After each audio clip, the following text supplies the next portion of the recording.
النمل آيات نمبر كن مغادين يسي.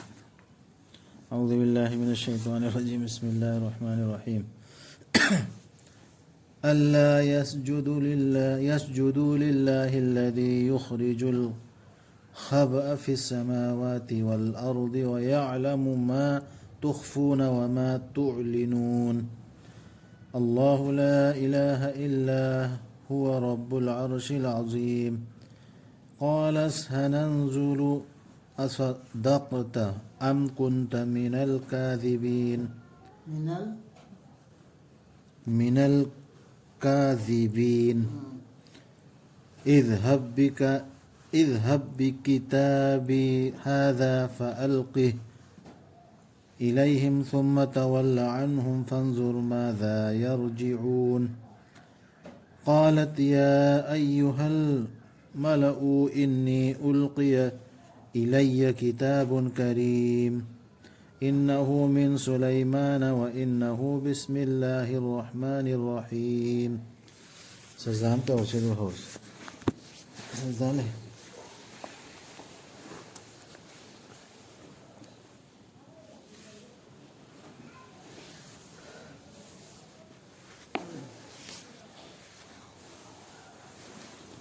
narangi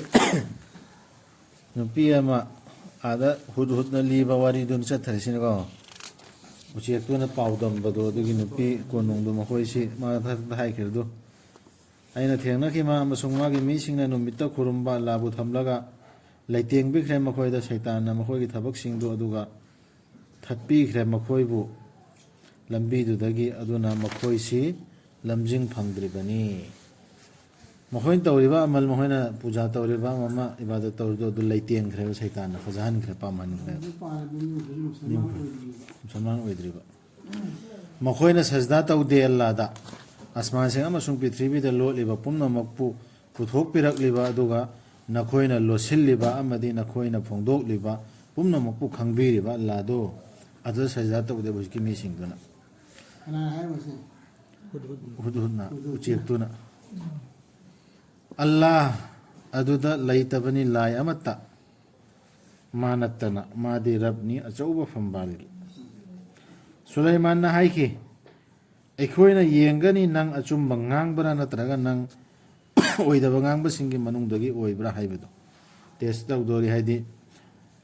chumibra chumdabra haibido proof puthok tawriyaba sadaqta hainiba sadaqti hainiba चलो आइगी चिठी सिगा लोइनना अमसुंग लंगसिल्लु मसी मखोइदा अदुगी तुंगदा हंदोक्तुना लयु मखोइदगी अदुगा येंगो मखोइना करी पाखुम हलप्पा चिठी दु तपलो थाजिलो मनादा अदु नंग उहनगनो सादना कलम लेयो इंदी सिरा लंगसिल्लु हाइपसी करियन सिजिनरी लंगसिल्लु हाइप चुमी चिठी दुनी लंगसिल्लु रसी तो सिदा अल का सिजिनरी है उचेक नदरा से असोमदा अलम तरादना रम रमी तरमी दि लंग बसिनेबा से अल का दि था थप से ड्रॉप तो से अलग हागुरा हा से उचेक ओइबनी न सिदा अल का सिजिनरी से उचेक दि ड्रॉप तो है था दो लंग दे उचेक कुरान के से वही से ama phau artha si wahi si soibe am ti quran ji pura point to sinaman tha thar go si thi si aru se langsin bana artha halla su tha bhai bane basi hai ki maharani duna o angam basing ta sena mak tharak le ingonda chinglem laba chithi ama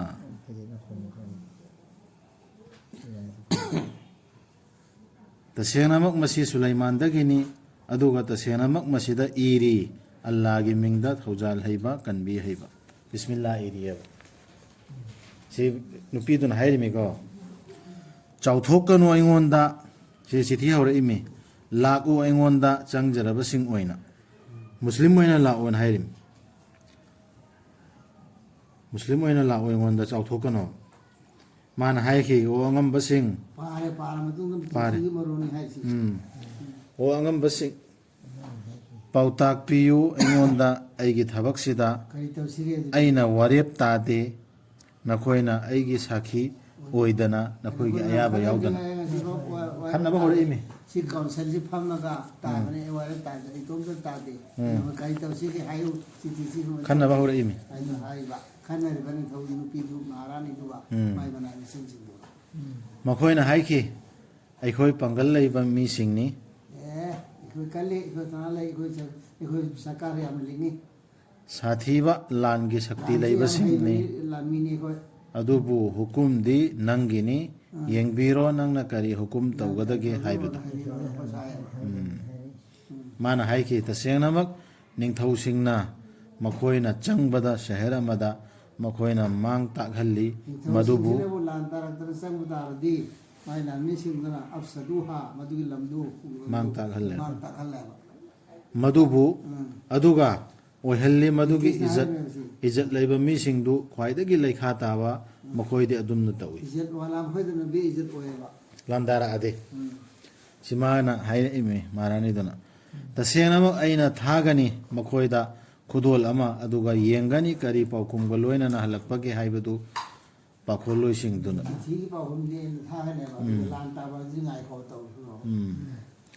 ꯑꯗꯨꯅ ꯃꯈꯣꯏꯅ ꯂꯥꯛꯄ ꯃꯇꯝꯗ ꯁꯨꯂꯩꯃꯥꯟꯗ ꯃꯥꯅ ꯍꯥꯏꯈꯤ ꯅꯈꯣꯏꯅ ꯇꯦꯡꯕꯥꯡꯂꯤꯕ꯭ꯔꯥ ꯑꯩꯕꯨ ꯆꯤꯊꯤꯗꯨ ꯄꯨꯔꯦ ꯃꯣꯏ ꯀꯥꯡꯕꯨ ꯑꯃ ꯂꯥꯛꯑꯦꯗꯅ ꯆꯤꯊꯤ ꯄꯨꯕ ꯀꯥꯡꯕꯨ ꯑꯃꯅ ꯄꯤꯔꯦꯗꯅ ꯁꯨꯂꯩꯃꯥꯟꯗ ꯑꯗꯨ ꯄꯤꯔ ꯃꯇꯨꯡꯗ ꯑꯗꯨ ꯌꯧꯔꯛꯄ ꯃꯇꯝꯗ ꯁꯨꯂꯩꯃꯥꯟꯅ ꯍꯥꯏ ꯆꯤꯊꯤꯗꯨ ꯄꯥꯔꯒ ꯑꯗꯨꯅ ꯃꯈꯣꯏꯅ ꯂꯥꯛꯄ ꯃꯇꯝꯗ ꯁꯨꯂꯩꯃꯥꯟꯗ ꯃꯥꯅ ꯍꯥꯏꯈꯤ ꯅꯈꯣꯏꯅ ꯇꯦꯡꯕꯥꯡꯂꯤꯕ꯭ꯔꯥ ꯑꯩꯕꯨ ꯂꯟ ꯊꯨꯝꯅ ꯀꯔꯞꯁꯟ ꯇꯧꯒꯦ ꯍꯥꯏꯔꯤꯕ꯭ꯔꯥ ꯍꯥꯏꯕ ꯑꯜꯂꯥꯍꯅ ꯑꯩꯉꯣꯟꯗ ꯄꯤꯕꯤꯔꯤꯕꯁꯤꯅ ꯍꯦꯟꯅ ꯐꯕꯅꯤ ꯃꯥꯅ ꯅꯈꯣꯏꯗ ꯄꯤꯕꯤꯔꯤꯕ ꯑꯗꯨꯗꯒꯤꯗꯤ ꯄꯣꯠ ꯀꯠꯄꯗꯨ ꯂꯣꯏꯄꯣꯠ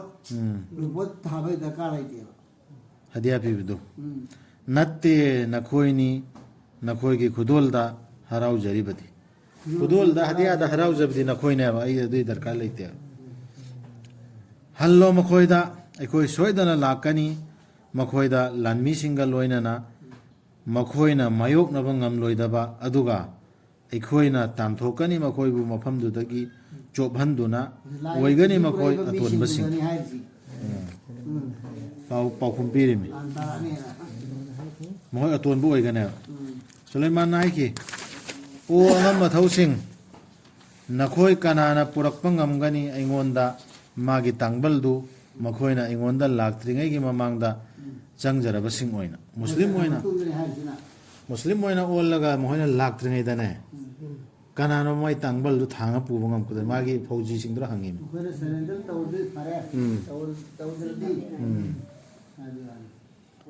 ꯕꯨꯠ ꯑꯃꯅ ꯍꯥꯏꯈꯤ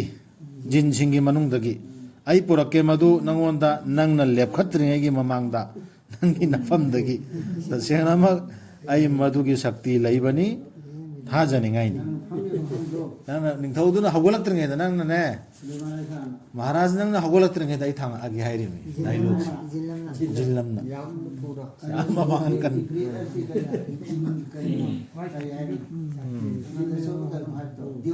ꯗꯦꯋꯝꯅ ꯍꯥꯏꯈꯤ ꯃꯁꯥꯗ ꯁꯥꯁꯇ꯭ꯔꯒꯤ ꯒ꯭ꯌꯥꯟ ꯂꯩꯕ ꯁꯥꯁꯇ꯭ꯔꯒꯤ ꯒ꯭ꯌꯥꯟ ꯂꯩꯕ ꯑꯃꯅ ꯑꯩ ꯄꯨꯔꯛꯀꯦ ꯃꯗꯨ ꯅꯪꯉꯣꯟꯗ ꯍꯜꯂꯛꯇ꯭ꯔꯤꯉꯩꯒꯤ ꯃꯃꯥꯡꯗ ꯅꯪꯒꯤ ꯃꯤꯠꯌꯦꯡꯗꯨ ꯃꯤꯀꯨꯞ ꯑꯃ ꯃꯃꯥꯡꯗ ꯄꯨꯔꯛꯀꯦ ꯍꯥꯏ ꯃꯤꯀꯨꯞ ꯑꯝꯗ ꯍꯥꯏꯕꯅꯤ ꯃꯤꯀꯨꯞ ꯑꯝꯗ ꯄꯨꯔꯛꯀꯦ ꯍꯥꯏꯕꯅꯦꯕ ꯑꯗꯨꯗꯒꯤ ꯃꯥꯅ ꯁꯨꯂꯩꯃꯥꯟꯅ ꯎꯔꯕꯗ ꯃꯗꯨ ꯃꯥꯒꯤ ꯃꯥꯡꯗ ꯊꯝꯕꯗꯨ ꯃꯥꯅ ꯍꯥꯏꯈꯤ ꯃꯁꯤ ꯑꯩꯒꯤ ꯔꯕꯀꯤ ꯊꯧꯖꯥꯜꯗꯒꯤꯅꯤ ꯁꯨꯂꯩꯃꯥꯟꯁꯤ ꯑꯁꯨꯛ ꯆꯥꯎꯅ ꯄꯥꯜꯂꯝꯃꯤ ꯑꯁꯨꯛ ꯁꯛꯇꯤ ꯄꯤꯔꯝꯃꯤꯗ ꯂꯥꯟ ꯎꯠꯂꯤꯃꯤꯁꯤ ꯍꯥꯏꯔꯤꯁꯤꯕꯣ ꯅꯠꯇꯦ ꯁꯨꯂꯩꯃꯥꯟꯅꯅꯤ ꯃꯁꯤ ꯑꯩꯒꯤ ꯔꯕꯀꯤ ꯊꯧꯖꯥꯜꯗꯒꯤꯅꯤ ꯑꯩꯕꯨ ꯆꯥꯡ ꯌꯦꯡꯕꯤꯅꯕ ꯑꯩꯁꯤ ꯇꯧꯕꯤꯃꯜ ꯈꯪꯕ꯭ꯔꯥ ꯅꯠꯇ꯭ꯔꯒ ꯈꯪꯗꯕ꯭ꯔꯥ ꯍꯥꯏꯕꯗꯨ ꯀꯅꯥꯒꯨꯝꯕꯅ ꯇꯧꯕꯤꯃꯜ ꯈꯪꯖꯔꯕ ꯃꯥꯅ ꯇꯧꯕꯤꯃꯜ ꯈꯪꯖꯕꯗꯨ ꯃꯁꯥꯒꯤ ꯀꯥꯟꯅꯕꯒꯤꯅꯤ ꯑꯗꯨꯒ ꯀꯅꯥꯒꯨꯝꯕꯅ ꯇꯧꯕꯤꯃꯜ ꯈꯪꯗ꯭ꯔꯕ ꯇꯁꯦꯡꯅꯃꯛ ꯑꯩꯒꯤ ꯔꯕꯇꯤ ꯑꯋꯥꯠꯄ ꯂꯩꯇꯕꯅꯤ ꯆꯤꯡꯂꯦꯝꯕꯅꯤ ꯍꯥꯏꯗꯤ ꯑꯗꯨꯛ ꯆꯥꯎꯕ ꯁꯛꯇꯤꯗꯨ ꯎꯠꯂꯔꯕ ꯃꯥꯏ ꯃꯥꯡꯗ ꯊꯝꯃ ꯃꯇꯨꯡꯗꯅꯦ ꯑꯗꯨꯅꯁꯨ ꯑꯜꯂꯥꯍꯒꯤ ꯃꯇꯤꯛ ꯃꯒꯨꯟ ꯊꯥꯒꯠꯂꯦꯕ ꯑꯗꯨꯅꯕꯨ ꯁꯤꯒꯤ ꯁꯛꯇꯤꯁꯦ ꯑꯩꯈꯣꯏ ꯀꯅꯥꯒꯨꯝꯕ ꯍꯧꯖꯤꯛ ꯐꯪꯉꯣꯅꯦ ꯃꯥꯅ ꯋꯥꯡꯒꯗꯕꯁꯤ mi oi ru ro ꯁꯤꯗ ꯐꯥꯎꯗ ꯑꯜꯂꯥ ꯅꯤꯡꯁꯤꯡꯉꯨ ꯍꯥꯏꯕꯗꯨꯒꯤ ꯄꯥꯎꯇꯥꯛ ꯑꯃꯅꯦꯕ ꯃꯥꯅ ꯍꯥꯏꯈꯤ ꯃꯁꯛ ꯂꯣꯠꯂꯨ ꯃꯉꯣꯟꯗ ꯃꯥꯒꯤ ꯇꯥꯡꯕꯜ ꯄꯨꯔꯛꯏꯃꯤ ꯃꯁꯛ ꯁꯤꯡꯍꯥꯁꯟꯗꯨ ꯃꯥꯒꯤ ꯇꯥꯡꯕꯜꯗꯨ ꯑꯩꯈꯣꯏ ꯌꯦꯡꯁꯤ ꯃꯥ ꯂꯝꯖꯤꯡ ꯐꯪꯒꯗ꯭ꯔꯥ ꯅꯠꯇ꯭ꯔꯒ ꯃꯥ lamjing phangloidabasinggi manungdagi oidoribra haibadu arshaidu tambal aduna mana laklaba matamda haiki mangonda nangi tangbaldu masigumbara mana haiki madu wari teji lamnewa tangbal hanga pura hana pura amatungda mangonda nupi duda maharani duda enghalli me basi nangi dura nangi dumbara mana haiki madu masimak oido tawi oibadawna tawi aduk thubadu masu singini pirabani aingonda nangi sakti gi gyan masigi mamangda aduna momo to du hongdokhrame hongdokharsu masu khangi ba hojigi maharani disu bilkis disu ꯑꯩꯈꯣꯏ ꯑꯣꯏꯔꯕꯅꯤ ꯆꯪꯖꯔꯕꯁꯤꯡ ꯃꯨꯁꯂꯤꯝ ꯑꯣꯏꯔꯦ ꯃꯍꯥꯔꯥꯅꯤꯅ ꯍꯥꯏꯔꯦ ꯑꯩꯈꯣꯏ ꯃꯨꯁꯂꯤꯝ ꯑꯣꯏꯔꯦ ꯃꯨꯁꯂꯤꯝ ꯑꯣꯏꯅ ꯂꯥꯛꯎ ꯃꯨꯁꯂꯤꯝ ꯑꯣꯏꯅ ꯑꯍꯨꯝꯂꯛꯅꯤ ꯍꯟꯖꯤꯟ ꯍꯟꯖꯤꯟ ꯌꯥꯎꯔꯤꯁꯤꯀꯣ ꯁꯤ ꯌꯥꯝ ꯆꯦꯛꯁꯤꯟꯕꯅꯦ ꯁꯤꯒꯨꯝꯕꯁꯤ ꯈꯟꯇꯒꯗꯕꯅꯤ ꯃꯨꯁꯂꯤꯝ ꯑꯣꯏꯅ ꯆꯪꯉꯛꯎ ꯃꯨꯁꯂꯤꯝ ꯑꯣꯏꯅ ꯂꯥꯛꯇ꯭ꯔꯤꯉꯩ ꯃꯨꯁꯂꯤꯝ ꯑꯣꯏꯅ ꯆꯪꯖꯔꯦ ꯍꯥꯏꯔꯤꯁꯤ ꯃꯨꯁꯂꯤꯝꯇꯅꯦ ꯄꯜꯂꯤꯁꯤ ꯁꯤꯗ ꯀꯅꯥꯒꯨꯝꯕ ꯍꯌꯦꯡ ꯑꯩꯈꯣꯏ ꯃꯍꯖꯕꯁꯤꯗ ꯅꯪ ꯍꯅꯐꯤ ꯃꯨꯁꯂꯤꯝ ꯑꯣꯏꯅ ꯆꯪꯉꯛꯎ 사피 무슬림 오이나 정오 엘레디스 무슬림 오이나 정오나 하이라바 정우라노바도 그리고 라갑 암다 서네멈도 피데 발라 마기 하나데 톤 크리스천 톤 크리밍지 무슬림 각다네 아들 마밍 주 호와 이브라힘기 하이르 나토 이브라힘기 와키아도 야오버니 나코이 마밍 나파나 포기 학탁대 시 톨라메 무슬림 톤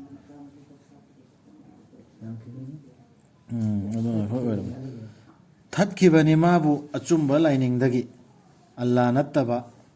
ꯃꯥꯅ ꯂꯥꯠꯇꯨꯅ ꯂꯥꯛꯈꯤꯕꯗꯨꯅ ꯇꯁꯦꯡꯅꯃꯛ ꯃꯥ ꯑꯣꯏꯔꯛꯈꯤꯕꯅꯤ ꯊꯥꯖꯗꯕ ꯃꯤꯁꯤꯡꯒꯤ ꯃꯅꯨꯡꯗꯒꯤ ꯊꯥꯖꯗꯕ ꯃꯤꯁꯤꯡꯒꯤ ꯃꯅꯨꯡꯗꯒꯤ ꯑꯣꯏꯔꯛꯈꯤꯕꯅꯦꯕ ꯍꯧꯖꯤꯛꯀꯤ ꯃꯍꯥꯔꯥꯅꯤꯁꯤ ꯑꯗꯨ ꯊꯠꯈꯤꯕꯗꯨꯅ ꯀꯅꯥꯅ ꯃꯥꯅ ꯑꯇꯣꯞꯄ ꯂꯥꯠꯂꯨꯕꯁꯤꯡꯗꯨ ꯑꯗꯨꯅ ꯊꯠꯄꯅꯦ ꯁꯩꯇꯥꯟꯁꯤꯡꯗꯨꯅ ꯂꯩꯇꯦꯡꯗꯅ ꯐꯖꯍꯟꯗꯅ 하이키 망원다 장로 고농다 아두부 마나 마두 우바다 마나 칸키 마두부 이싱기 이박 아무 오이나 아두기 마틱 랑마두 사티드라세 하이디 마능두 우바다 냅시디 이싱 라이나 칸키야 이박 램 마두부 이싱기 이박 아무 오이나 아두가 항도키 마기 고라이싱두 하이디 피다 칼락바두 이싱드 봄바기 고라이싱두 마 비징 같두나 Sulaiman na haiki tasengnamak masi konungni madugi laimaisingdu sitnal hallaba mingsen mapaksing thaduna Bilkis na haiki Bilkis si birket manungdani ko ai gerap tasengnamak ai aranba tawjarure isada ai haujik changjare Sulaiman ga loinana taibang pumnamakki rab Allah da mana iman purakpaga Sulaiman suto phagumba ne ko nungda changwan changhallisi wana gift pigumba ne adur mana thengnarisi hai lambi da latra to thaibam dile hangam ne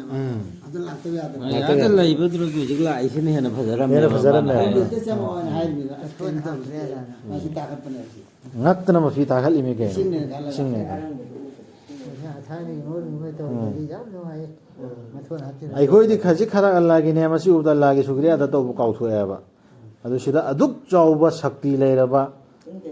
program ne chatharisi Sulaiman gi hukumat si asida ma Allah gi shukriya aham da tawe soidana ma ai khoina thaki bani samutta wariya mahormani sidam ka makhoi gi machin manao saleh bu asumna haihan naba lalu Allah bu adudagi di khudakta makhoi du kanglup ani thokhi amaga yet naba si hayang tawsi sa kay si photo tawsi an bai tangka si photo tangka ama hau surah nisa gi ne ayat number kari dam